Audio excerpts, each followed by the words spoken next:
Pues el tema que el Espíritu Santo nos trae hoy es la familia, un regalo de Dios. ¿Cuántos saben que su familia es un regalo de Dios? La familia es una bendición, la familia es idea de Dios. Tenemos la familia nuclear, ¿sabes? La familia principal está conformada por papá, mamá e hijos, ¿vale? Esa es la familia nuclear o familia principal.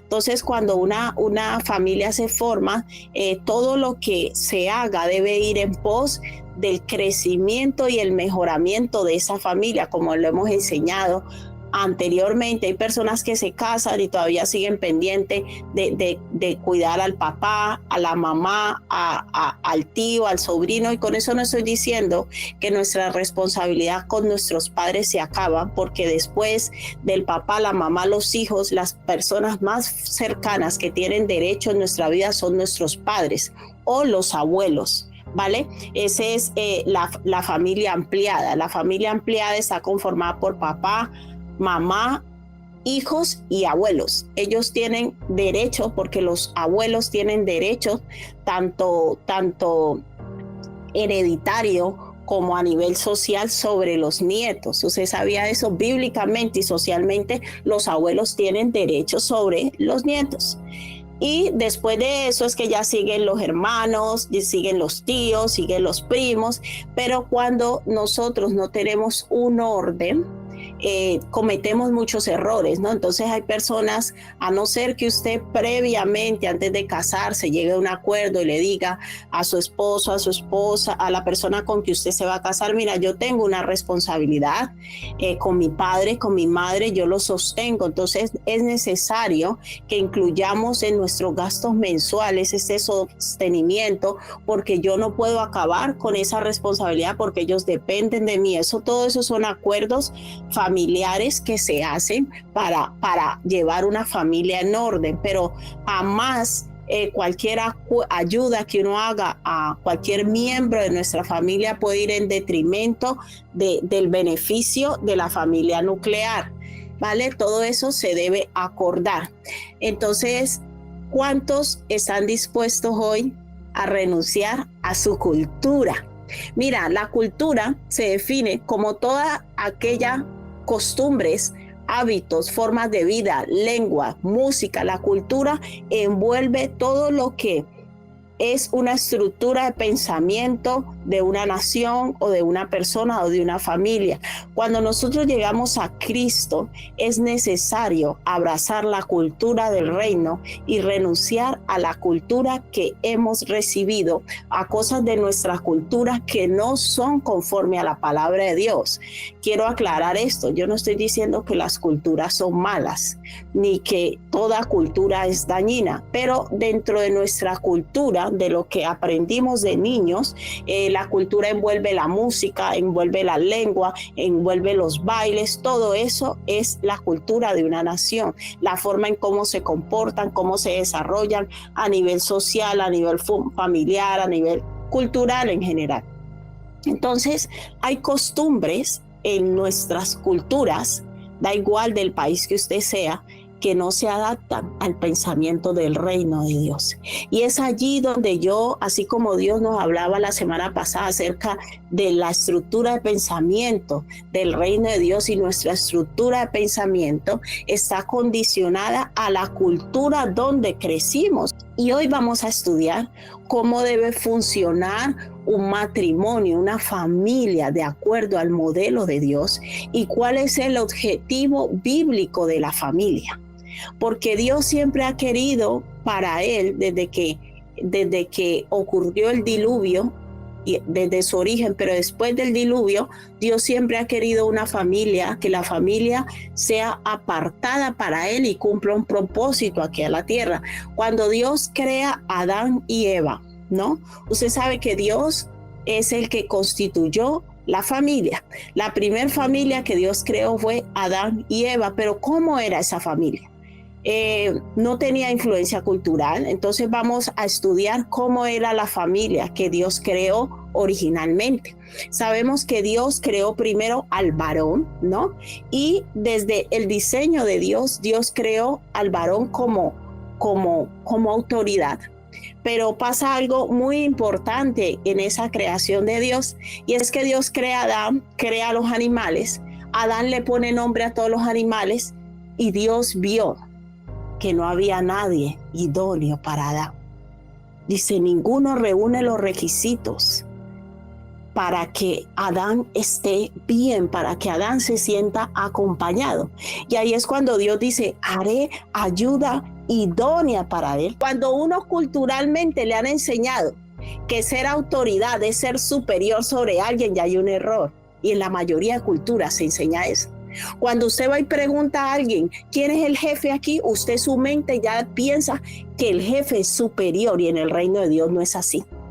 En el reino de Dios, escúcheme bien, en el reino de Dios, la autoridad simplemente tiene mayor responsabilidad, no superioridad. ¿Sí entendemos la diferencia? ¿Estamos entendiendo, iglesia? Si está entendiendo, levánteme la mano. Yo quiero saber que la iglesia hoy está aprendiendo los principios y la cultura del reino. En el reino de Dios, iglesia, entendámoslo, autoridad no es sinónimo de superioridad. En el mundo sí. Entonces nosotros venimos una cultura, entonces nos dicen, esa persona es la autoridad, entonces ya lo ves superior. ¿Y qué pasa con la mayoría de hombres? Los hombres se consideran superiores a las mujeres, pero no porque Dios lo haya establecido, es por un factor cultural, en donde yo crecí creyendo que la palabra autoridad significaba superioridad, y no es así. En el reino de Dios, la palabra autoridad significa que esa persona tiene mayor responsabilidad y tiene una función de mayor relevancia, que esa responsabilidad le lleva a tener una posición de mayor honor, pero eso no quiere decir que sea superior. Mira, cuando en nuestro corazón hay una posición de superioridad y de menosprecio a otra persona, y considero que esa persona no es suficiente para mí, sus opiniones no valen, no le doy el valor, no le doy la importancia. Y hoy te digo, varón, Dios te puso una esposa porque la necesitas. Y el enemigo se ha encargado de hacerle creer al hombre que él es superior a la mujer y que no la necesita, y que la mujer tiene que estar eternamente agradecida que ellos están al lado de uno, y no es así.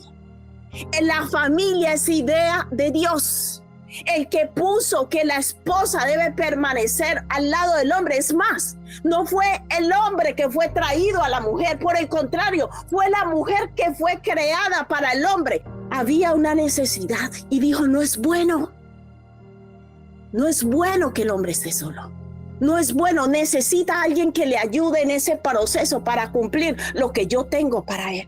La rechazas, y sabe que cuando el hombre rechaza a la mujer de darle el trato que Dios estableció que ella debe tener, usted está rechazando al mismo Dios, porque el que dijo que no era bueno que usted estuviera solo fue Dios. El que le trajo ayudante idónea fue Dios. ¿Qué va a hacer con eso, hermano?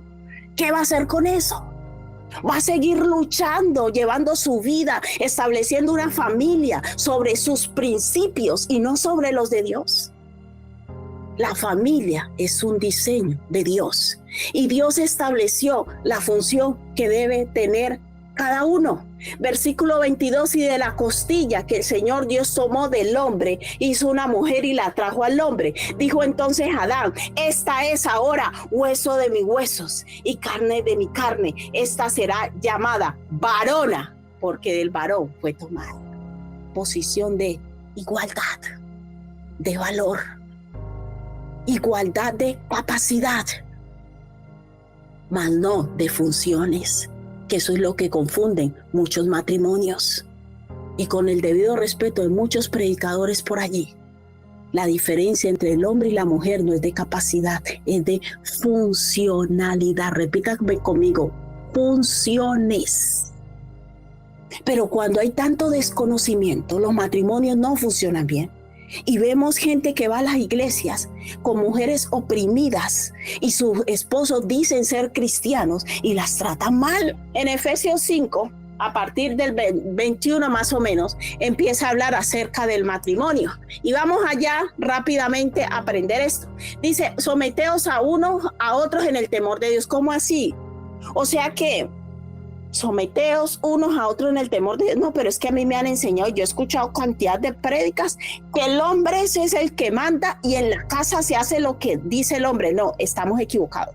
Lea, someteos unos a otros en el temor de Dios. Cuando yo quito el versículo 21 y empiezo a enseñar desde el 22, ahí es que yo le enseño a las mujeres y a los hijos a que se esclavicen a lo que el hombre diga.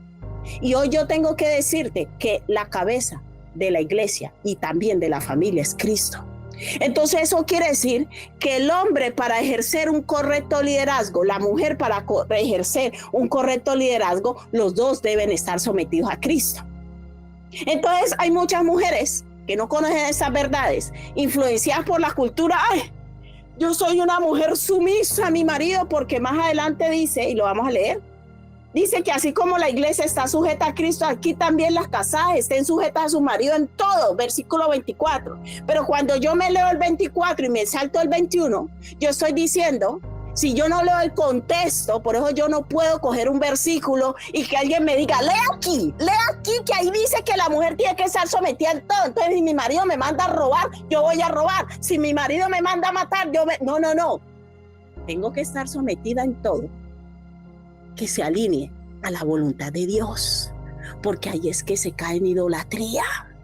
Yo no puedo, escúchame bien, iglesia, los adolescentes que me están escuchando, los que me estén escuchando, tú no puedes obedecer a nadie. Y esto no es rebelión, es bíblico. Tú no puedes obedecer a nadie que te esté mandando a hacer algo contrario a lo que Dios manda, porque ahí es que me vuelvo idólatra.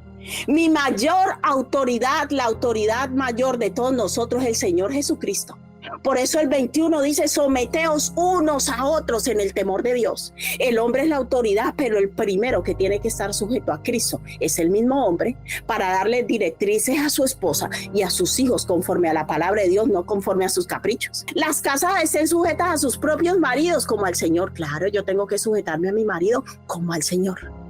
Entonces todo lo que mi marido me mande que sea conforme a la voluntad de Dios, tengo que correr. Es que usted no diga nada, así usted no quiere. Por eso se llama sujeción, porque todo lo que ese hombre le mande a hacer que sea conforme a la voluntad de Dios, corra, porque es el mismo Dios que está hablando. Respete y obedezca.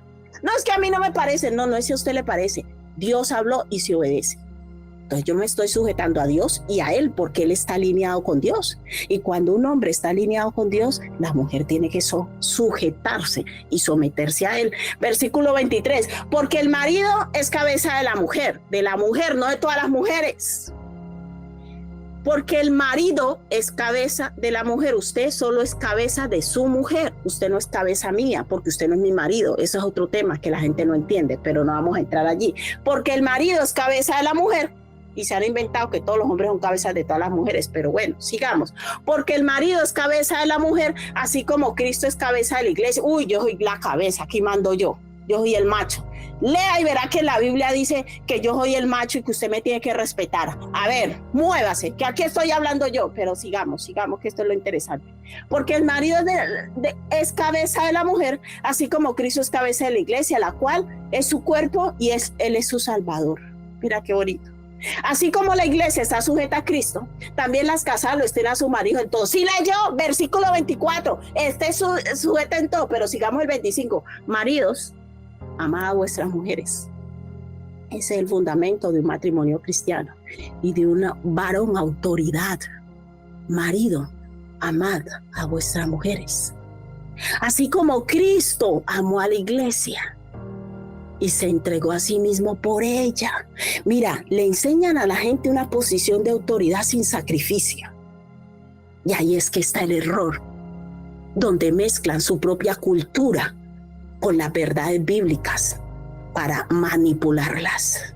Si le está diciendo al marido que debe amar a su mujer como Cristo amó a la iglesia y entregarse por ella, y que la posición que Cristo tiene autoridad es porque primero hubo un sacrificio y una entrega, yo le pregunto a usted, varón, ¿usted se sacrifica por su esposa, la ama y se entrega para que usted esté reclamando una posición de autoridad. Porque en el reino de Dios, el que es exaltado, el que primero se humilla. Hermanos, necesitamos construir matrimonios con visión de reino. Y los matrimonios con visión de reino llevan un orden que Dios ya ha establecido. Lo que pasa es que ese orden que Dios ha establecido, el hombre necesita sacrificar más que la mujer, es la verdad. Necesita mayor entrega a Cristo y obediencia a Cristo para que un matrimonio funcione correctamente. Sigamos Efesios capítulo 6, versículo 1. Como les había dicho desde el capítulo 4, el apóstol Pablo empieza a dar directrices acerca de la nueva vida en Cristo.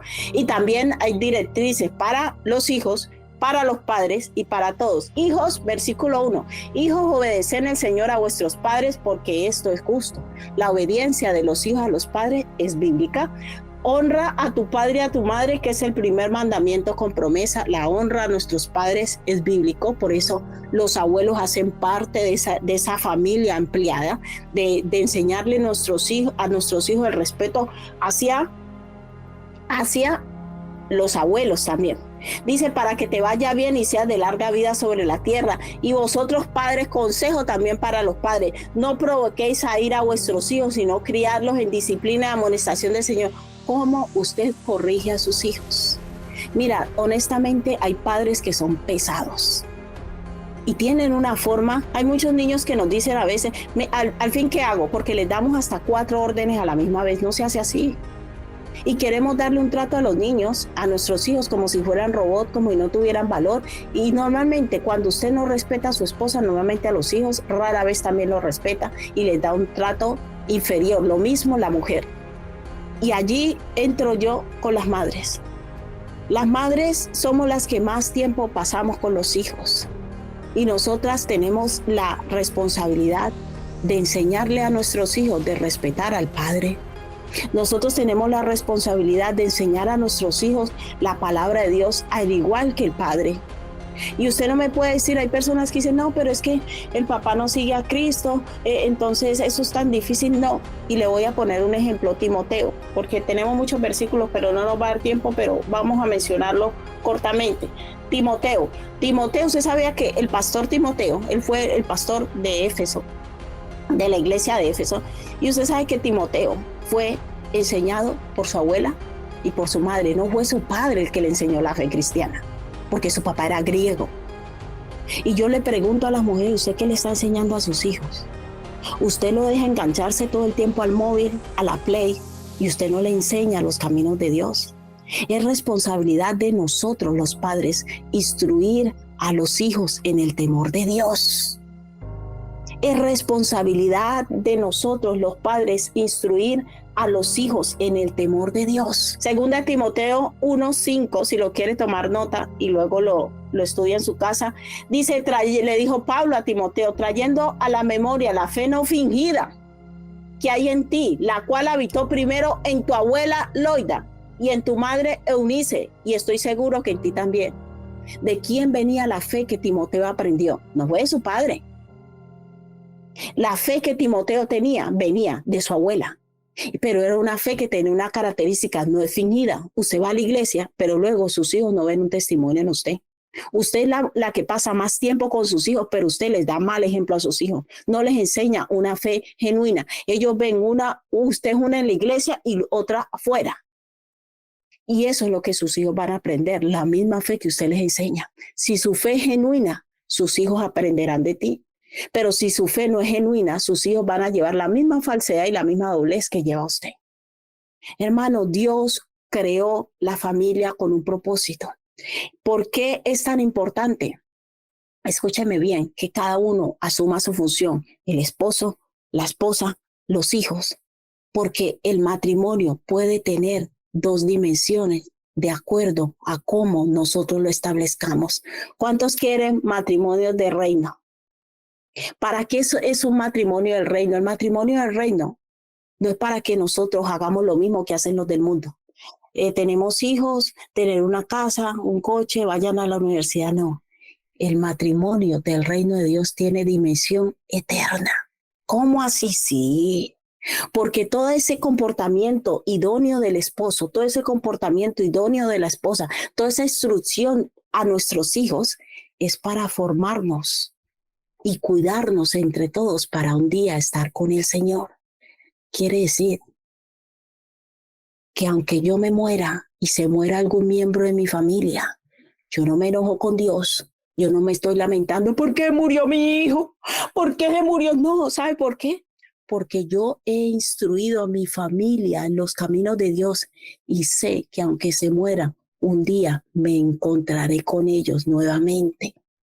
Y entiendo que mi familia, Dios me la prestó, me dio ese regalo. ¿El regalo para qué se da? Para que yo lo disfrute. Pero ¿qué va a pasar? Escúcheme bien. Si no obedecemos a Dios, si no instruimos a nuestros hijos en los caminos de Dios, no levantamos una nueva generación que conozca a Dios, como dice la palabra del Señor, que lo vamos a leer en Deuteronomio. La responsabilidad de nosotros como padres es levantar una generación que viva en el temor de Dios. ¿Sabe para qué? Para que el día que todos partamos de esta tierra, un día todos nos encontremos allá arriba y todos tengamos vida eterna. El matrimonio, si no se establecen los principios de Dios, es un matrimonio de dimensión temporal, como las planticas. Comemos, crecemos, nos reproducimos y morimos, pero los que tenemos visión de reino y levantamos familias de reino, entendemos que aunque un día parta mi esposo, mi esposa, mis hijos, un día me volveré a ver con ellos. ¿Usted le está enseñando eso a sus hijos?